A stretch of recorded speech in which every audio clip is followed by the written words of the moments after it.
on entend toutes sortes de choses au sujet de la fin des temps, au sujet de la phase qui va achever l'ère de putréfaction dans laquelle nous sommes, qui va passer par une purification. Et puis, on entend beaucoup de choses sur le temps qui sépare cette ère de paix dans la divine volonté avant le retour du Christ. Donc, les choses sont particulièrement complexes. Il faut avoir des idées claires quand on parle. Donc, la vie dans la divine volonté, l'ère de la divine volonté n'est pas la fin du monde. Ce n'est pas la fin du monde, ce n'est pas le retour glorieux du Christ. Voyez, que ta volonté soit faite sur la terre comme au ciel, ça veut dire que la terre est encore là. Alors que dans le retour glorieux du Christ, nous le confessons dans le credo, il viendra jugeant les vivants et les morts, et son règne n'aura pas. Il va régner. La fin du monde, la fin de la réalité terrestre, et la fin du temps, la fin d'une réalité existentielle qui va être absorbée par l'éternité et la béatitude. C'est le temps du règne éternel de Dieu, c'est le retour du Christ en gloire qui signe la fin de l'histoire humaine. Qui signe la fin de l'histoire humaine où nous serons, c'est notre foi. Le catéchisme de l'Église catholique le professe. Les éléments liés à l'eschatologie, frères et sœurs bien-aimés, prennent en compte cette vérité que le Christ un jour reviendra et pour juger les vivants et les morts, avec tous les textes de l'Écriture qui parlent abondamment, Matthieu au chapitre 25, et c'est parallèle dans les autres évangélistes, dans les autres évangiles, Luc et Marc.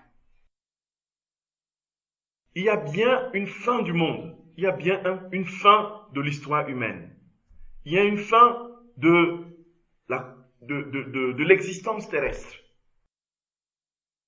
Les 6000 ans, la purification dont parle Jésus, c'est pour parler de l'ère de la divine volonté. Ce n'est pas pour parler de la fin du monde. Vous comprenez un peu? Et il y a beaucoup de confusion là-dessus, et on le voit même dans beaucoup de vidéos, n'est-ce pas, sur le net. On dit tout et n'importe quoi sur ces questions-là.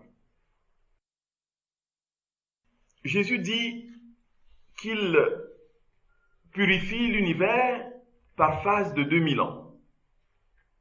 Il faut dire qu'il utilise ici le calendrier biblique. Il utilise le calendrier biblique. La Rosh Hashanah de 2020 signait les 5781 ans. Les Juifs sont à l'an 5781. Vous voyez? Les Juifs sont à l'an 5781 depuis en 2020 là. En 2021, ce sera 82, 5782, ainsi de suite. Donc il utilise le calendrier biblique qui n'a pas de relation avec le calendrier julien ou grégorien, ni même avec la datation des paléontologues ou des historiens au sujet de l'origine de l'homme et du surgissement de l'homme dans l'univers. Dieu ne connaît que ce qui se passe dans la Bible, voyez un peu. Et c'est avec ce langage qu'il parle à Luisa Picaretta. Et il dit donc tous les 2000 ans, donc pour lui, l'homme a commencé il y a 6000 ans. Que les historiens ou l'archéologie situent l'homme à des millions d'années, ça c'est pas son problème. Tout commence pour lui il y a 6000 ans. Et donc, puisque il y a 6000 ans, tout commence il y a 6000 ans, donc l'être humain surgit dans la création, tout ça, selon le calendrier juif, je vous ai dit. Et la première purification, c'est le déluge. Et l'historico-critique, l'exégèse historico-critique veut voir dans tous les récits bibliques quelque chose de tout simplement représentatif, symbolique, porté par l'histoire des formes rédactionnelles qui doivent tenir en compte celui qui écrit, l'auteur, le contexte dans lequel il vit, et puis les images qu'il utilise pour essayer de traduire une réalité. La vérité de tout cela, frères et sœurs bien-aimés, c'est que Jésus ne tient pas compte de nos réflexions autour de l'écriture. dans la parole de Dieu, telle qu'il le livre à Luisa, il voit les choses comme quelqu'un, un enfant naïf, voit les choses, quoi. Il croit vraiment que, effectivement, il y a eu un moment où l'homme avait tellement péché que Dieu a dû détruire la terre par l'eau et le déluge. Et qu'on veuille aujourd'hui, parce qu'on croit être plus savant que Dieu, dit que cet événement n'a pas existé, on peut fournir des preuves, mais les preuves sont pâles.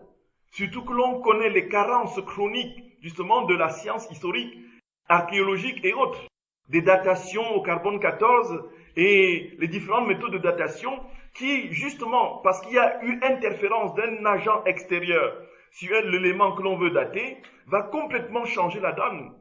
Une réalité qui a existé il y a seulement 3000 ans doit vous révéler avec une datation parce qu'il y a eu une interférence, en l'occurrence l'eau qui a couvert un rocher, qui va être datée par les méthodes actuelles aujourd'hui supposées avérées, qui vont être datées à plusieurs millions d'années auparavant. Alors que la réalité est connue, qu'elle a pris forme il y a seulement 3000 ans ou même 200 ans. Et on est aussi très au clair qu'aujourd'hui, tout ce qui est de l'ordre du passé, quand on rentre dans le passé pour essayer, à moins qu'on ait des textes écrits, des éléments archéologiques palpables et concrets qui peuvent donner raison sans discuter sur la réalité que l'on veut démontrer, on sait les limites justement de ces sciences qui travaillent en rétroactivité. Voyez ça, frères et sœurs bien-aimés. Qui est-ce que je veux croire, moi? Je veux croire Jésus ou je veux croire les scientifiques? Je ne sais pas quand le monde a commencé en vérité. Et le scientifique va supposer une datation. Il va dire aux environs. Aux environs. Rien n'est précis et net. Et même quand on a des méthodes supposées avérées, il suffit qu'il y ait un élément extérieur pour interférer pour que toute la donne change. En fait, moi, j'essaie plutôt de voir comment je crois en ce que Jésus dit. Peu importe que l'on soit né il y a 3 millions d'années ou 6 000 ans, Jésus dit qu'il purifie tous les 2000 ans. Moi, je crois qu'il purifie tous les 2000 ans. Il purifie tous les 2000 ans. Et il dit qu'il a commencé la purification par le déluge, par Noé. Et l'histoire biblique est là. Il y a eu des chercheurs américains qui se sont mis en branle pour essayer de trouver l'arche de Noé. Vous êtes bien au courant de ça, non? Exactement. Et ils ont trouvé des carcasses d'une espèce de bateau sur le mont Ararat, en Turquie. Et là, les mesures qu'ils ont trouvées étaient exactement, très précisément, dans les moindres détails, ce que la Bible relate. En matière de coudées, dans toutes les formes, hauteur, longueur, largeur, profondeur, tout ce qu'on veut. Et ils ont trouvé des squelettes qu'ils ont datés, des squelettes de poissons, qu'ils ont datés presque de l'époque de Noé, de 4000 ans, du déluge. Qu'ils ont daté précisément, frères et sœurs bien-aimés. Et puis on se pose la question, que vient faire les squelettes de poissons sur la montagne au sommet? Les mers sont dans la vallée, voyez un peu.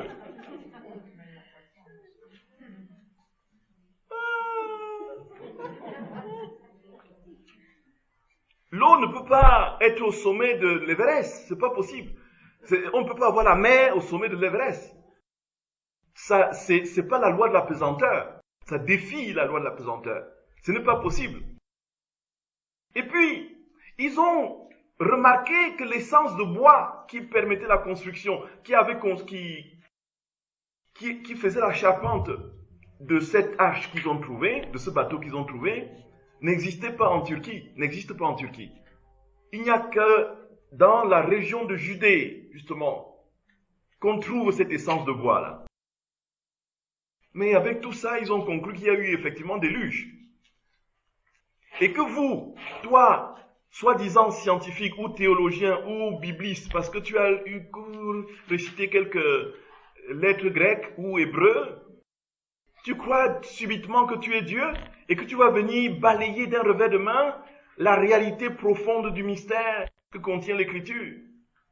Et justement, ce contre lequel le pape Benoît XVI s'est insurgé avec une incroyable hargne, c'est cette tendance universitaire à croire que nous sommes plus intelligents que Dieu. Et donc, avec la forme Geschichte, n'est-ce pas, cette théologie de l'école libérale allemande, on arrive pratiquement à dépouiller de sa substance le contenu de l'Écriture. On ira même jusqu'à dire que Jésus n'est pas ressuscité. Simplement parce que ça ne rentre pas dans les catégories de l'entendement humain de qu'un être complètement démonté par la mort ressuscite, sorte vivant du tombeau. Et on vous dira que la multiplication des pains, ce n'était qu'une sorte de pique-nique générale et globale. Oui.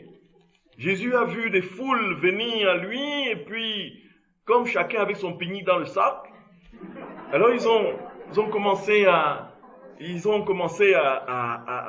avoir faim, et Jésus a béni le repas. Voyez un peu. Et ils ont partagé les pique-niques. Ouais. Parce qu'il ne peut pas avoir de multiplication de pain, voyez. Mais c'est ce qu'on entend parfois dans des prédications. Oui, tout à fait. Tout à fait. Tout à fait. Au début des communautés nouvelles, il y a une histoire vraie et fracassante là, des béatitudes, au début des béatitudes. Ils sont allés à une session à Ars. C'était bien ça. Exactement. Et ce qui s'est passé, c'est qu'ils n'avaient pas prévu tout le monde qui viendrait. Il y avait très peu à manger. Et ils avaient fait venir le traiteur qui avait fourni la quantité qu'on lui avait demandé et qui était 10 fois inférieur aux gens qu'il fallait nourrir. Alors, mais ils ont prié.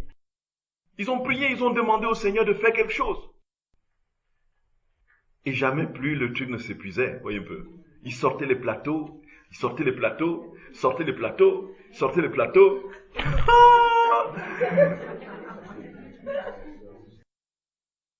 Ne limitez Dieu. Croyez que vous êtes intelligent parce que vous agencez quelques phrases cohérentes. La misère de l'homme, frères et sœurs bien-aimés, c'est pourquoi vraiment humilité, frères et sœurs d'amour, humilité. Et Jésus dit donc, la première purification a eu lieu avec Noé. Ensuite, il y a eu son sang. Quand il est mort sur la croix, il y a eu le sang rédempteur. Il a versé son sang a coulé sur l'humanité tout entière et l'a purifié. C'était le remède. Il explique d'ailleurs à Luisa que c'était le remède qui devait préparer la vie divine. Parce que l'homme était tellement blessé qu'il fallait absolument le guérir d'abord avant de lui donner l'éclat de vie divine. Sinon, ce serait mettre le pansement sur la plaie, non traitée. Et vous savez ce que la plaie deviendra. Mettre la sanctification sur le péché de l'homme sans le racheter, en le guérissant par le sang rédempteur, serait l'infester davantage. Il n'aurait rien compris. Il aurait jeté la réalité de la vie divine avec éclat. C'est la même chose qui se dit, frères et sœurs bien-aimés, pour ce qui est des souffrances de l'enfer et du purgatoire. Les souffrances de l'enfer et du purgatoire, selon ce que notre Seigneur a révélé à Sainte Catherine de Gênes, c'est le même feu divin. C'est le même feu de Dieu qui brûle les âmes au ciel et qui les porte dans la contemplation et une joie indicible, parce qu'ils sont dans la sphère du divin. C'est le même feu qui brûle les âmes du purgatoire, et puisqu'ils ne sont pas encore en adéquation, ils ne sont pas encore dans le contexte pour pouvoir accueillir cette lumière, ils sont comme blessés par la lumière, et ça provoque de rudes souffrances. Voyez, frères et sœurs bien-aimés, c'est comme si on vous met dans une chambre obscure pendant 3 jours, et que l'on vous sort à la lumière subitement. Voyez un peu. C'est pas la lumière qui vous fait mal. C'est l'absence de correspondance entre votre état de ténèbres dans lequel vous étiez, le fait que vous ne soyez pas encore accommodé à la lumière qui vous provoque des douleurs. Et pour ceux qui sont en enfer, le même feu pénètre jusqu'en enfer. Le même feu, c'est pas le feu du diable avec ses cornes et ses griffes qui vous tourmentent. C'est l'amour de Dieu parce que vous avez fermé votre cœur à l'amour de Dieu. L'amour de Dieu qui vous poursuivra jusqu'au bout, fera que dans la ténèbre de votre vie, lorsque la lumière se pointe, vous souffrez atrocement en proportion de la ténèbre de l'épaisseur de la ténèbre qui vous structure. Voyez ça, frères et sœurs. Voyez ça, frères et sœurs bien-aimés. Et donc, il dit que cette purification, par le sang, est venue après celle de Noé. Il dit la troisième viendra par le feu. Par le feu. Et c'est là, comme je vous disais, que les gens ne sont pas d'accord pour parler de la nature de ce feu. Jean-Paul II, dans sa lettre pour le 3e millénaire, parlait justement d'un feu. Le feu de la Pentecôte qui devait venir renouveler la terre, restaurer la terre. Et dont les 2000 ans étaient le symbole justement de ce moment particulier où Dieu agirait de manière forte dans les cœurs. Marthe Robin a prédit une nouvelle Pentecôte. Beaucoup ont parlé d'un moment de restauration totale, pleine et spirituelle de l'Église. Le feu est-il spirituel ou matériel? Le feu est-il spirituel ou matériel? D'autres disent que ce sera matériel. Donc il y aura un feu, certains disent qu'il y aura des astéroïdes qui vont descendre du ciel. Il y aura les trucs qui descendent du ciel là, les astéroïdes, non? C'est ça? Exactement, qui vont descendre du ciel, le feu va descendre du ciel. Certains disent que le feu, ce sera la Troisième Guerre mondiale. Certains disent que le feu, c'est ainsi de suite. On suppute sur la nature du feu matériel que l'on croit être à l'origine des paroles de Jésus.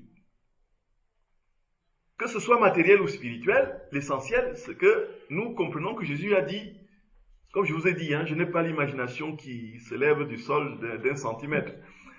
Je ne sais pas ce que sera ce feu. Ce feu, il parle du feu, effectivement. Et ce feu va purifier la conscience, l'existence, l'histoire humaine et lui donner un nouvel éclat. C'est au tome 12 du 29 janvier 1919. Peut-être qu'il faudrait qu'on le lise. C'est assez long. Il dit, pendant que je disais cela et de diverses choses, j'ai senti mon intelligence se perdre dans la divine volonté et une lumière investit mon intellect, dans lequel j'ai pu voir mon doux Jésus. Cette lumière me parlait beaucoup. Mais qui pourrait tout dire? Je sens que je vais m'exprimer confusément et ressens une extrême répugnance à le faire.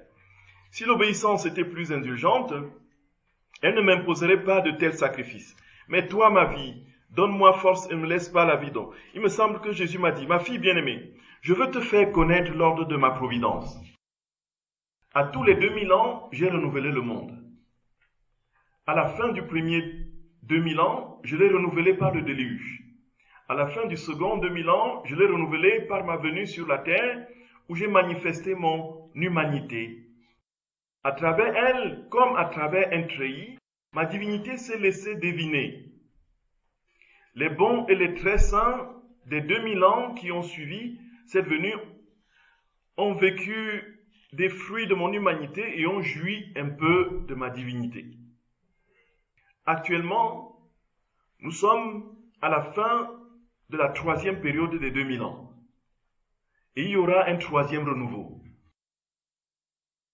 C'est la bouche de Jésus, frères et sœurs bien-aimés. Et nous le lisons parce que Rome, la congrégation pour la doctrine de la foi, nous a dit de lire, de comprendre, de nous édifier de ses enseignements. Voyez un peu. Il a donné le non obsare. On n'empêche pas de diffuser. Vous voyez. Voilà ce que Jésus dit.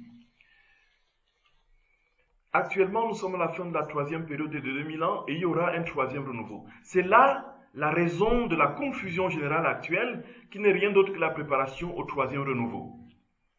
Au second, j'ai manifesté que mon humanité a fait et souffert. J'ai manifesté, pardon, ce que mon humanité a fait et souffert, mais j'ai très peu fait connaître ce que ma divinité y a fait. Voyez. À ce troisième renouveau, après que la terre aura été purifiée et une grande partie de la génération présente détruite, je serai encore plus magnanime pour les créatures. Je réaliserai le renouveau en manifestant ce que ma divinité a fait dans mon humanité, donc cela est de la sanctification. Comment ma divine volonté a travaillé de concert avec ma volonté humaine, comment tout est lié en moi, comment je refais toutes choses, comment chaque pensée des créatures fut refaite par moi et scellée par ma divine volonté. Mon amour veut s'épancher en faisant connaître les excès de ma divinité, que ma divinité a fait dans mon humanité en faveur des créatures, excès allant bien au-delà de ce qui a pu paraître extérieurement. C'est pourquoi je t'ai tant parlé de la vie dans ma volonté. Ce que je n'avais manifesté à personne auparavant, au plus, ils ont connu l'ombre de ma volonté, un aperçu de grâce et de douceur qu'on éprouve en l'accomplissement. La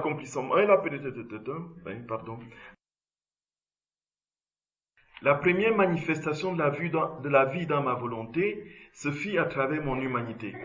Celle-ci, accompagnée de ma divinité, baigna dans la volonté éternelle et s'empara de toutes les actions des créatures pour donner au Père, en leur nom, une gloire divine et donner à chacune de leurs actions la valeur, l'amour et le baiser de la volonté éternelle. Et la suite, il explique ce qui va se passer pendant ce troisième renouveau.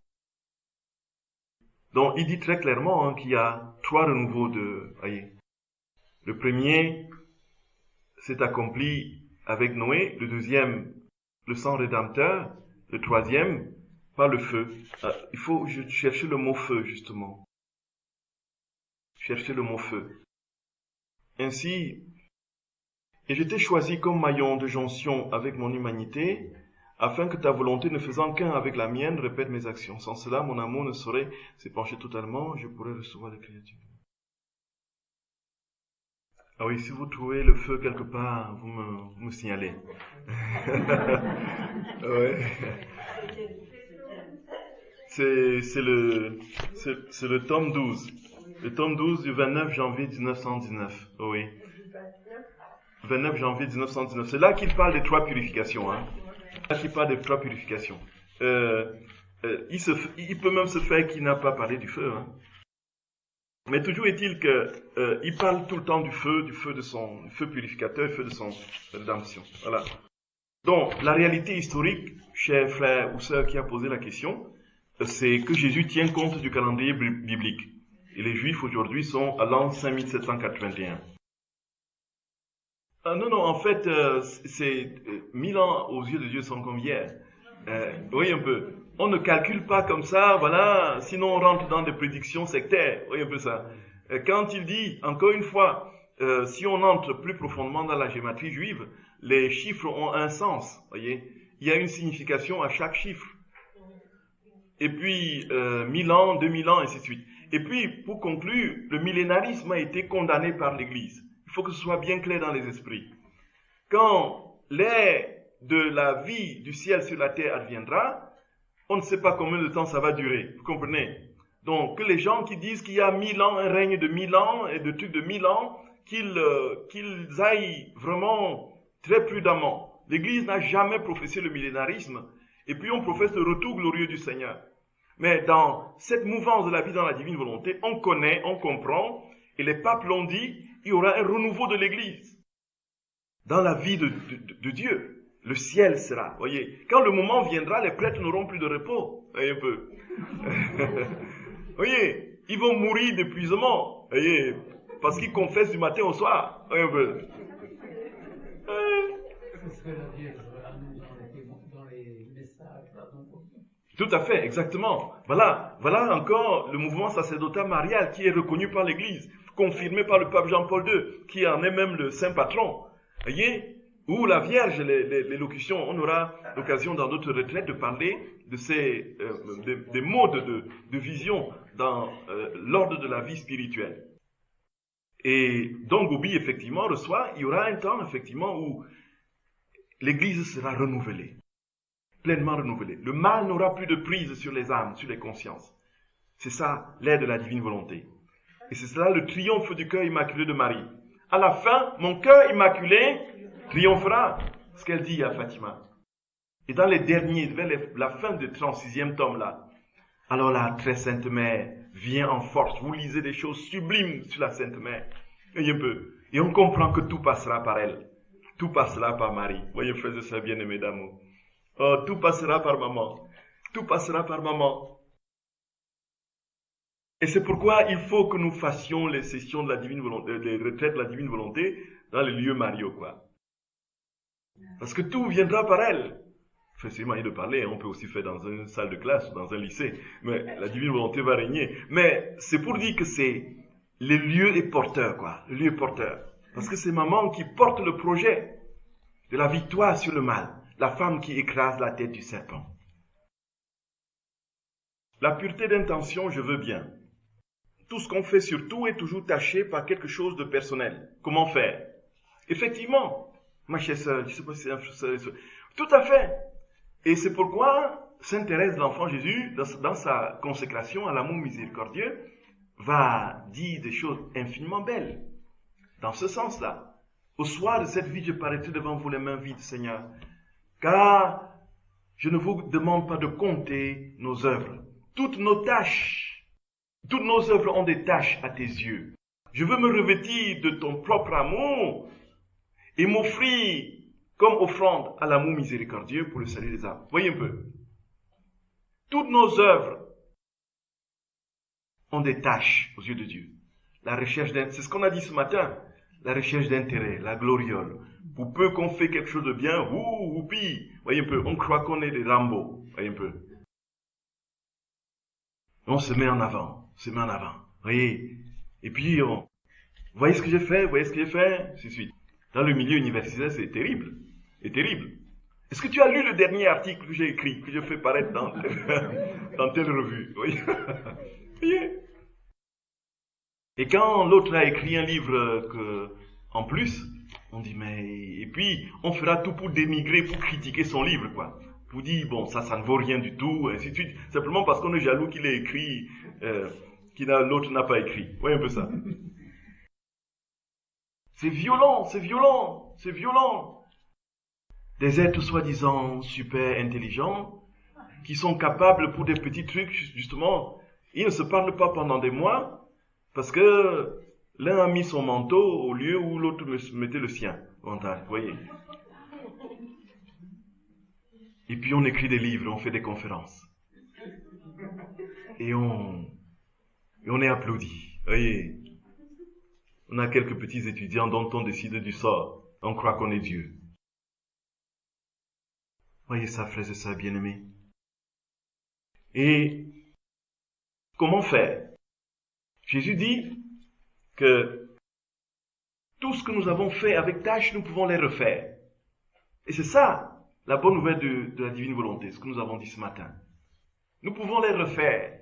Tout simplement parce que tout ce que nous avons fait est toujours présent dans le cœur de Dieu, dans son temps présent et éternel, unique et éternel. Et puisque c'est toujours là, il peut les réparer. C'est comme ça qu'à la fin de la vie, les gens voient leur vie défiler devant eux, avec, voyez, parce que tout est contenu dans le livre de vie. C'est quoi le livre de vie? C'est le temps unique et éternel de Dieu, qui reçoit tous les actes, les pensées des hommes de tous les temps, qui les rendent présents. On m'a demandé de prier, on m'a confié une intention de prière d'une personne qui était en train de mourir, de faire un quadruple pontage, et qui a été sauvé in extremis. Alors il raconte ce qui s'est passé, c'est tout récent, hein, c'est ce qu'on m'a dit. Il raconte que il était sorti de son corps. Il voyait le médecin, voyez, s'affairer et tout ça. Et puis, il a vu devant lui, sa vie qui défilait. Depuis sa conception, depuis sa naissance, jusqu'au moment où il est en train d'être traité à l'hôpital. Tout passait devant lui. Tout passait devant lui. Et ça allait tellement vite. Et puis il combattait pour ne pas mourir, quoi. Il a prié, c'était un chrétien, il a prié pour revenir, pour avoir s'occuper encore de sa famille. Et pendant qu'il priait, il voyait les tableaux de sa vie ralentir. Allez, voilà, ça ralentissait, ça ralentissait, ça ralentissait. Chacun fait une expérience différente, hein. Chez d'autres, c'est autrement. Toujours est-il que tout est contenu en Dieu. Et puisque tout est contenu en Dieu et que nous pouvons vivre de sa vie ici, nous entrons dans sa volonté, nous entrons dans sa vie et nous refaisons notre vie. Cette vie d'ailleurs qu'il a déjà refaite, dans sa vie terrestre, lorsqu'il était dans le temps de notre humanité. Voyez ça, frères et sœurs bien-aimés. Et ce qui veut dire que tout ce que nous avons fait de notre passé, rien n'est perdu, dans la divine volonté, nous les récupérons. Voyez un peu ça. Nous allons à la corbeille, comme l'ordinateur, n'est-ce pas? Nous restaurons. Voyez ça. Oui. Vous utilisez le langage informatique. Voyez. Nous pouvons réutiliser. Et vous n'aurez pas pour le Seigneur le bouton supprimer quand vous cliquez sur la poubelle. Mais le péché. Le péché, vous demandez pardon. Vous demandez pardon à Jésus, il vous pardonne tout votre péché passé. Et il dit à Sainte Faustine que si vous êtes même en état de décomposition, comme un cadavre, il vous redonne la vie. Et l'importance de la confession générale, frères et sœurs bien, l'importance de la confession, du sacrement de réconciliation. Le moyen par lequel le Seigneur restaure de manière efficace notre passé. Sans même besoin d'avoir des connaissances sur la divine volonté, par le sacrement de réconciliation, le Seigneur nous renouvelle, nous restaure, nous guérit. C'est un sacrement qui n'est pas seulement sacrement de pardon, mais de guérison aussi. Voyez ça, frères et sœurs bien-aimés. Donc il n'y a pas à désespérer. Avec Dieu, rien n'est désespéré. Avec Dieu, rien n'est perdu. Et personne de nous ici ne se perdra. Voyez, frères et sœurs bien-aimés. Ah, la vérité, ça c'est la vérité. Ça c'est la vérité. Parce que la prière que l'un ou l'autre a dit au nom de tous et pour tous, vous a atteint le Chinois qui est au Groenland. Il n'y a pas de Chinois au Groenland. Les Chinois sont partout, ils sont partout.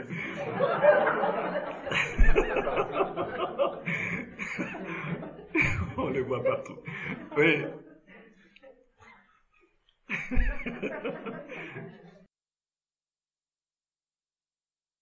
Il n'y a pas à désespérer. Il n'y a pas à désespérer. Il n'y a pas à désespérer, frères et sœurs bien-aimés. C'est pourquoi le Seigneur appelle à la confiance, à la confiance. Dans les autres retraites, nous allons développer davantage les éléments de vertu, de sainteté ordinaire, dont parle le Seigneur qui rappelle les petits béabas de la vie chrétienne qu'il faut juste renforcer, quoi. La confiance, frères et sœurs, la confiance. La confiance. Fais-moi confiance, mon enfant.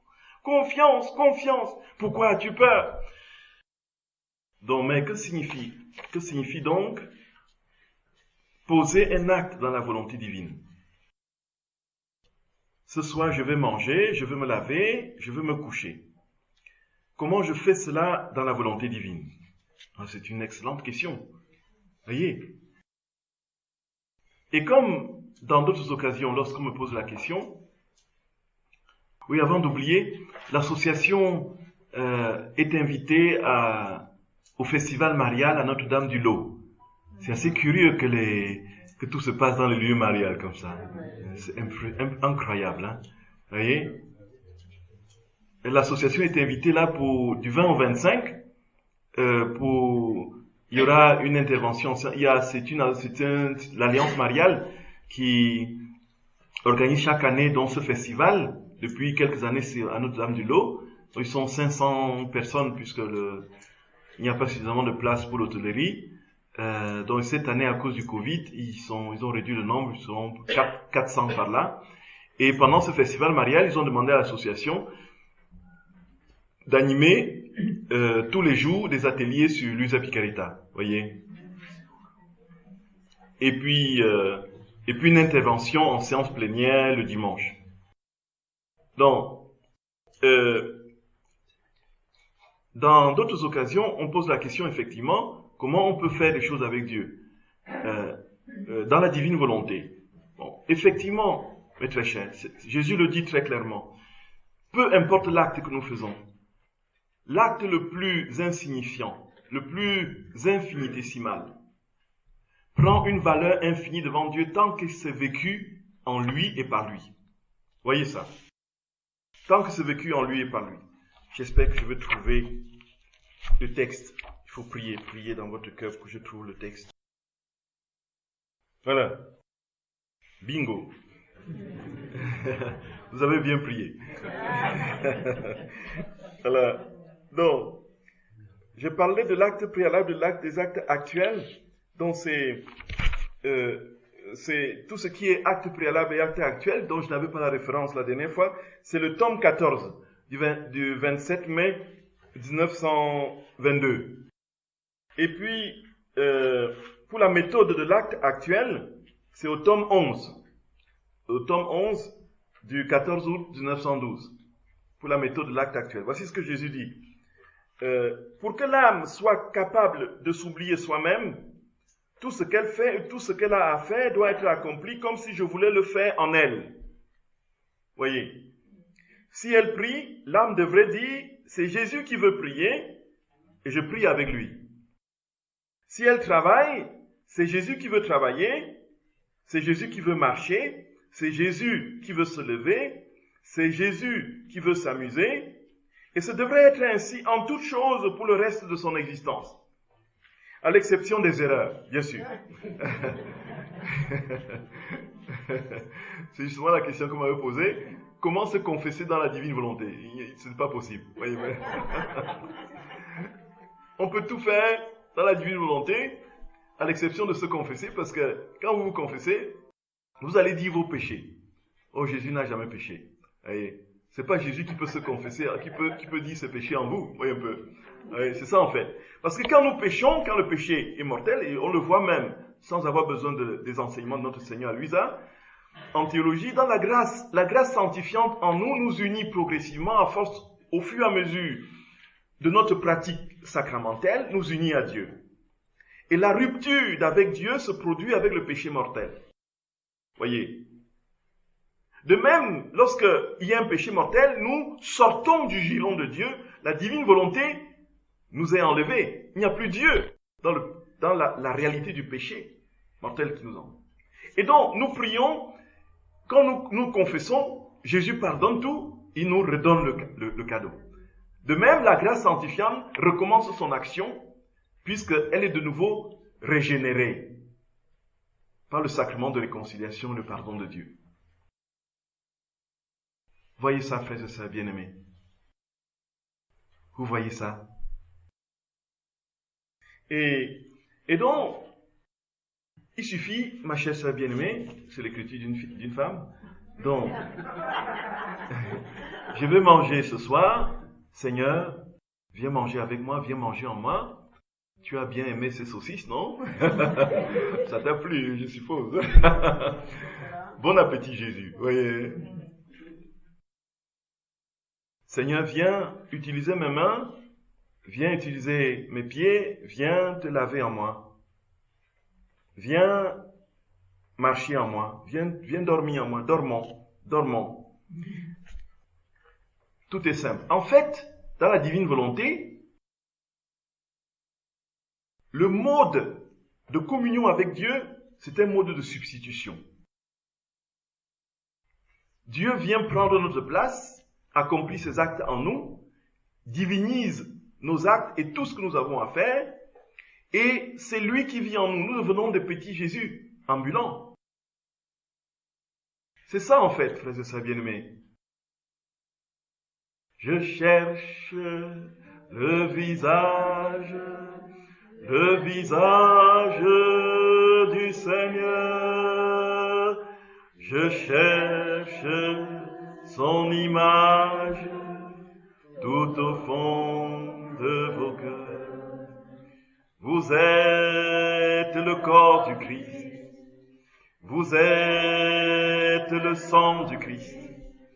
Vous êtes la joie du Christ. Voyez un peu. Allô, qu'avez-vous fait?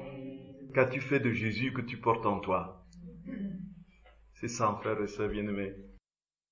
Tu es le corps du Christ, tu es le sang du Christ. Tu lui as demandé de venir circuler dans ton sang, de venir parler par ta voix. Ce ne sont plus nos mains, ce sont les mains de Jésus. Ce ne sont plus nos yeux, ce sont les yeux de Jésus, qui posent sur les autres le regard même qui est son regard, le regard d'amour, le regard théologal, le regard divin. Ce ne sont plus les pieds humains, ce sont les pieds de Jésus. C'est inouï. C'est inouï. C'est inouï, frères et sœurs bien-aimés. Ah, mon bon Jésus. Ah. Si tu pouvais nous permettre de le vivre, ne fût-ce qu'un petit iota comme ça. Oh Seigneur, nous serions transfigurés. Ah là là. Il y a des boules de lumière environ. Comment puis-je vivre les gestes du quotidien? Se lever le matin, douche dans la divine volonté, c'est la question. C'est la même. C'est la question à laquelle on vient de répondre, tout à fait. C'est une autre personne qui l'a posée, donc ça veut dire que c'est vraiment... on insistera là-dessus certainement les prochaines fois, sur comment vivre justement concrètement tous les jours la vie dans la divine volonté. Et c'est justement l'assimilation, c'est l'assimilation des actes actuels, voyez. Comment est-ce que chaque fois on peut penser, faire quelque chose, dire quelque chose? C'est pourquoi, frères et sœurs bien-aimés, nous prenons autant de temps dans l'association pour la prière. Vous voyez un peu ça? Pour la prière. Parce que l'esprit humain est tellement volage. En très peu de temps, il est parti dans des considérations. Vous voyez un peu. Avant de dire quelque chose sur Jésus, de dire quelque chose sur Dieu, qu'on le lui demande, qu'on invoque son esprit, qu'on invoque la divine volonté, qu'il vienne prendre tout en nous, qu'on appelle la très sainte mère, de venir couvrir ce moment de son manteau maternel. Voyez. Sinon, on va s'élancer dans des trucs humains, voyez, pour être sûr que quelque chose, au moins de divin, peut sortir de la bouche. Voyez. Et donc, très concrètement, il s'agit d'avoir une attention constante dans tout ce qu'on fait, pour demander au Seigneur de venir l'accomplir en nous, de venir le vivre en nous. Et les actes superflus, pour mon plaisir, achat divers, passage chez la coiffeuse, dans la divine volonté.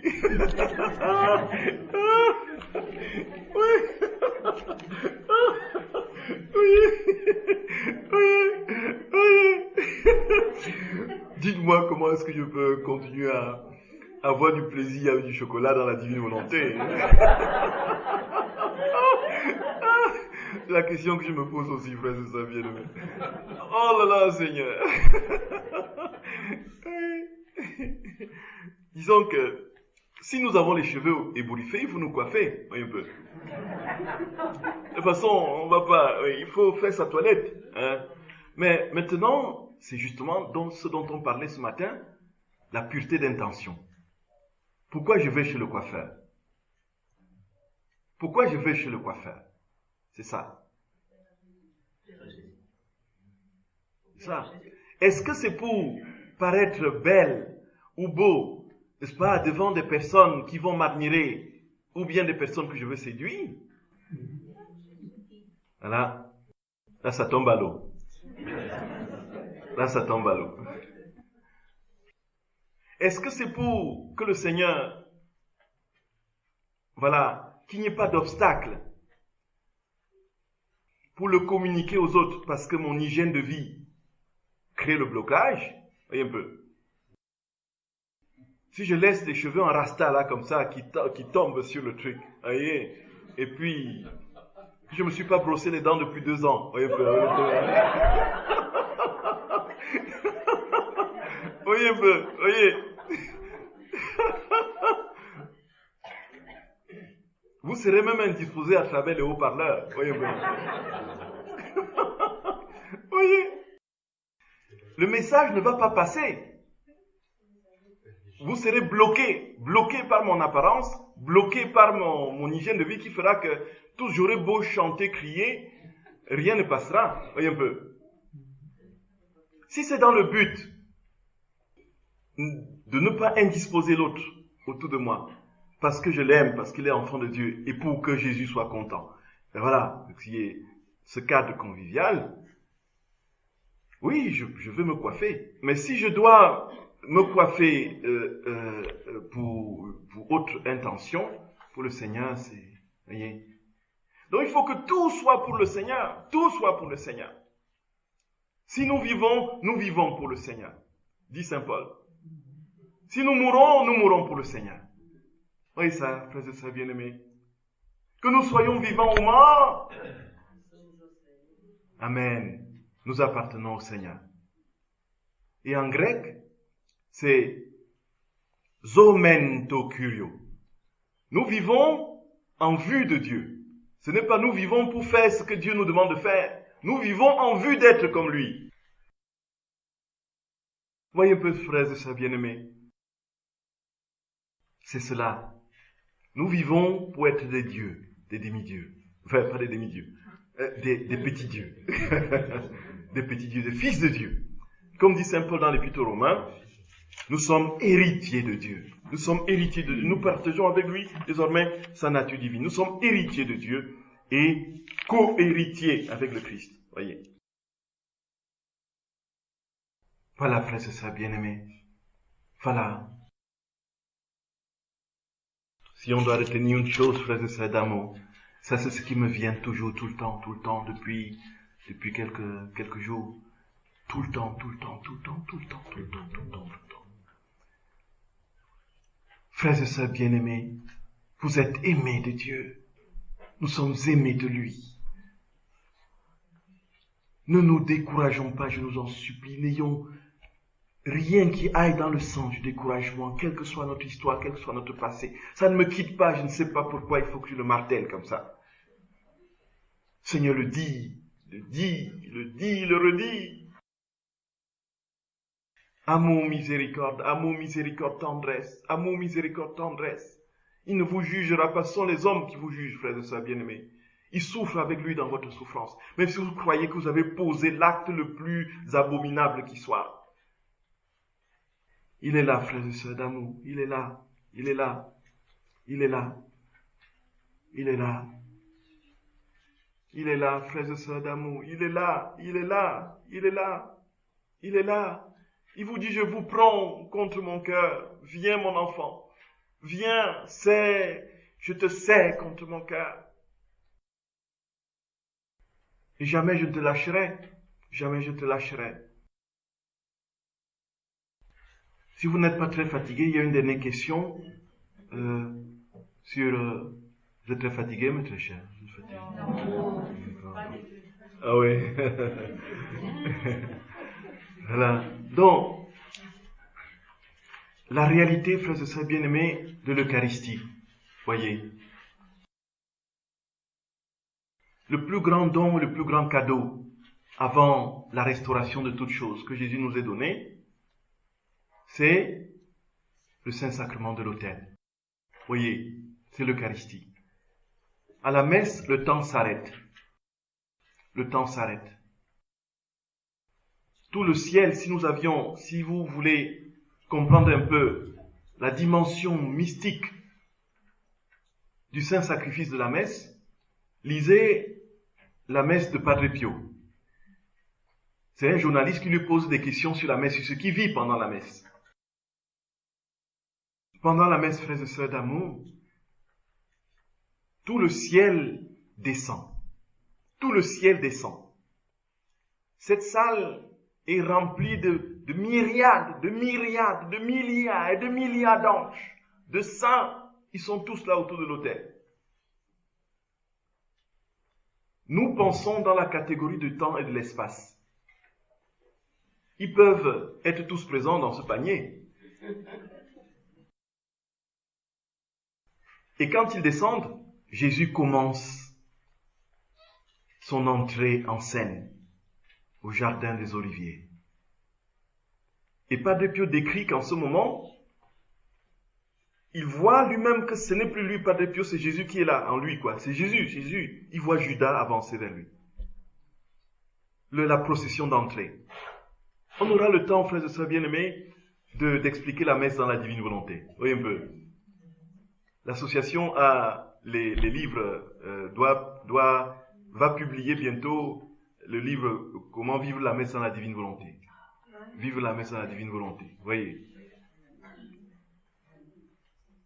Et Judas avance et donne le baiser.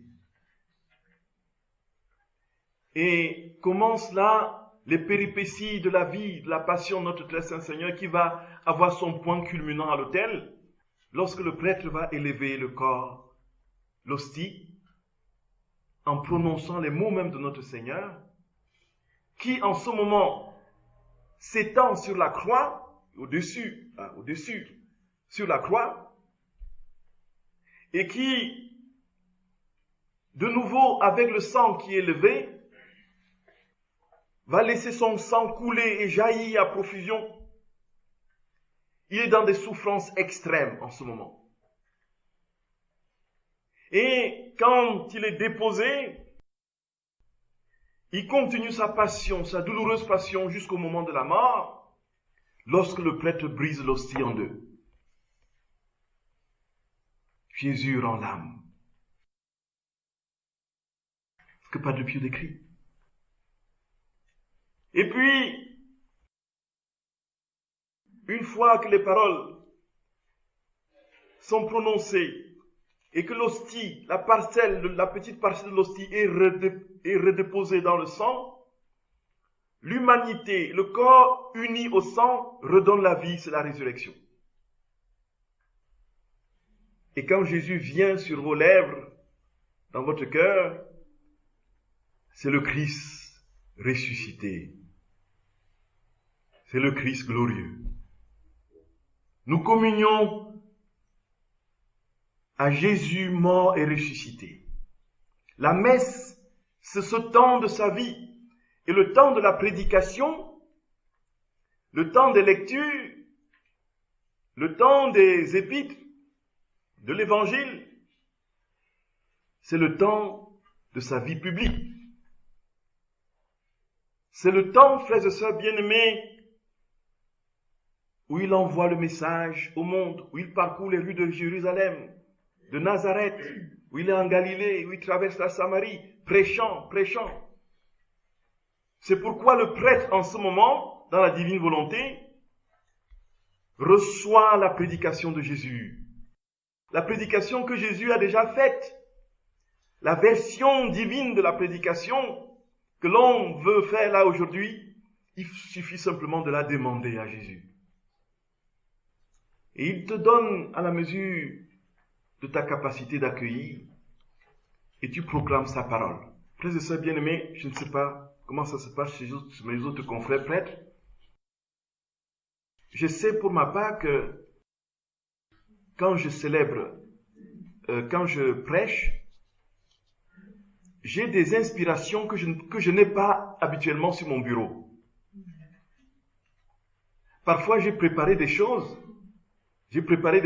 correctement, et quand je commence à les dire, des choses nouvelles arrivent infiniment plus belles, plus profondes que celles que j'avais préparées.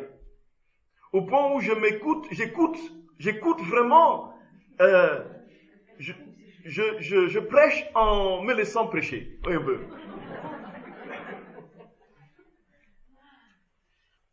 J'ai dit, mon Dieu, c'est pas possible, je n'avais jamais pu imaginer ça dans ce texte-ci.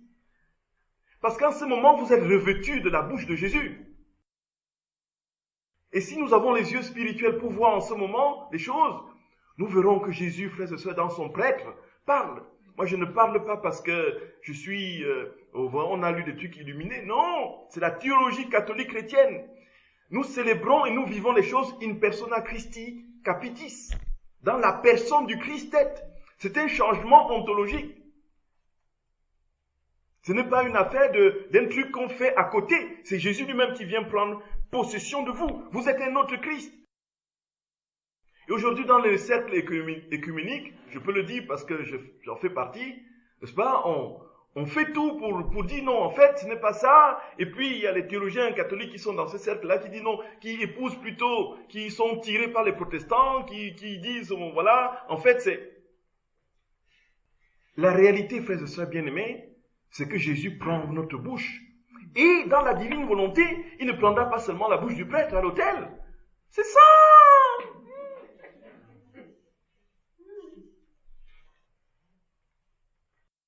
Prendra la bouche de tout laïc, de chacun d'entre nous. Et puis, donc quand j'ai fini la messe, parfois à la messe, je sens comme, vraiment, pas une manière de sentir, j'ai une assurance que je n'ai pas en temps ordinaire. Et quand j'ai enlevé les chasubles et les aubes, je suis comme une poule mouillée.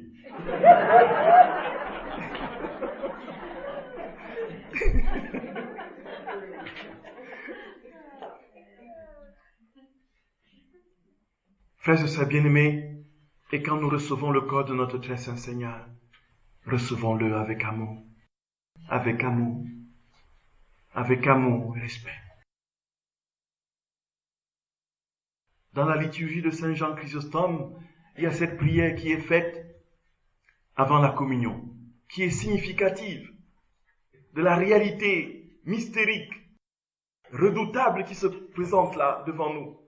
La véritable personne du Christ dans sa nature divine qui se donne dans les espèces, les accidents du pain et du vin. La prière dit, je crois Seigneur que tu es en vérité le Christ, le Fils de Dieu vivant, qui est venu dans le monde pour sauver les pécheurs dont je suis le premier.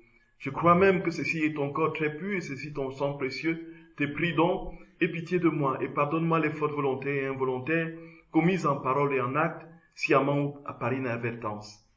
Maintenant que je m'approche de la Sainte Communion, Créateur, ne me brûle pas dans ma participation, car tu es feu qui brûle les indignes. À ta scène mystique, Fils de Dieu, reçois-moi aujourd'hui. Je ne révélerai pas le mystère à tes ennemis. Je ne donnerai pas le baiser de Judas. Je ne donnerai pas le baiser de Judas. Mais comme le larron, je confesse, souviens-toi de moi, Seigneur, quand tu viendras dans ton royaume. Oui, frères et sœurs bien-aimés, je ne donnerai pas le baiser de Judas. Je ne donnerai pas le baiser de Judas. Nous approchons très souvent de la communion avec le baiser de Judas.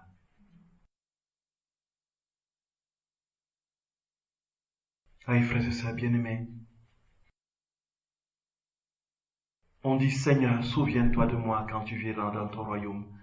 Je suis qu'un pauvre et misérable pécheur. Et si nous sommes dans ce cœur contrit, frères et sœurs d'amour, inouï, inouï, inouï, inouï, inouï, inouï. Jésus nous donne le ministère le plus grand qui soit, communiquer sa vie divine au monde. Et comme on a vu dans l'histoire, frères et sœurs bien-aimés, je ne sais pas quand on parlait de Marie-Madeleine. Ce que j'ai dit à la prédication de Marie-Madeleine, voilà un exemple. Je ne l'avais pas préparé. Je ne l'avais pas prévu. Quand je parlais, j'avais prévu autre chose. Quand je parlais, ça m'est venu, ça s'est imposé à moi d'une manière très très forte. Il dit, regarde, fais le lien entre la Samaritaine et le larron sur la croix. Tous ceux qui ont été au carrefour des grands desseins de Dieu étaient les plus grands pécheurs. Marie-Madeleine a été la première à annoncer la résurrection de Jésus.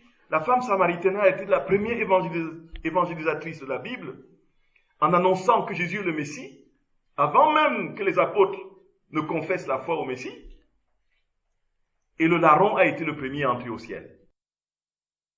Ça m'est venu tout à l'heure là, ça m'est venu l'autre jour, pour vous dire comment les choses se passent. Et donc, je vais consigner, pour après épater les gens avec ça.